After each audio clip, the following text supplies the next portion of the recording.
Hey guys, cook பண்ணலாமா? Actually இன்க்ரீடியன்ஸ்லாம் போட்டிருக்கணும்ல, middle தான் ஞாபகம் வந்துச்சு வீடியோ போடலான்றது. சைடில் பூரி மாவும் ரெடி பண்ணியாச்சு. ஆக்சுவலி இது என்னோடய ரெசிபியே இல்லை. எப்போவுமே பூரிக்கு அந்த தக்காளி தொக்கு மாதிரி சம்திங் எங்கள் அம்மா செய்வாங்க. இது நானே ஏதோ யூடியூப் பார்த்து தான் செஞ்சிட்ருக்கேன். அதுலேயும் அவங்க ஒரு ஆர்டரில் சொன்னால் நான் எனக்கு ஞாபகம் இருக்க ஒரு ஆர்டரில் செஞ்சிட்ருக்கேன். பார்ப்போம், நல்லா இருந்தாலும் ஓகே, இல்லை எப்படினாலும் சாப்பிட்டு தான் ஆகணும். இதோ இந்த கன்சிஸ்டன்சியில் ஏதோ கடலை மாவுலாம் ஆட் பண்ணுமாங்க, கட்டி இல்லாமல் கரைச்சி அதையும் எங்கிட்டோ ஊற்றுவோம். எனக்கு இது நல்லா இருக்குமான்ற நம்பிக்கை 1% கூட இல்லை. சம்பவம் அவங்க பண்ண சொன்ன மாதிரி பண்ணுவோம், பார்த்துக்கலாம். நம்ம தானே சாப்பிட போகிறோம். குருமா இங்கே நல்லா கொதிச்சுட்டு இருக்கும் போதே அப்படியே சைடில் பூரியும் போட்டுடலான்னு சொல்லிட்டு எண்ணெய் அடுப்பில் வச்சாச்சு.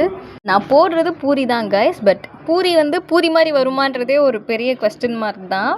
வந்தால் பூரின்னு நினச்சி சாப்பிடுவோம், இல்லைன்னா சப்பாத்தின்னு நினச்சிட்டு சாப்பிட வேண்டியதான்.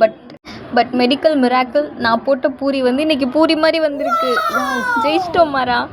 அண்ட் ஃபைனலி அந்த குருமாவும் ரெடி, பூரியும் ரெடி. நான் எக்ஸ்பெக்ட் பண்ணளவு கேவலமாக இல்லை, நல்லா இருந்துச்சு காய்ஸ். லிட்ரலி அம்மாச்சி நான் 3 பேரும் சாப்பிட்டோம். செம்ம யம்மியாக இருந்துச்சு. நானாக செஞ்சேன், அப்படி இருந்துச்சு. பாய் காய்ஸ், நெக்ஸ்ட் வீடியோவில் பார்க்கலாம்.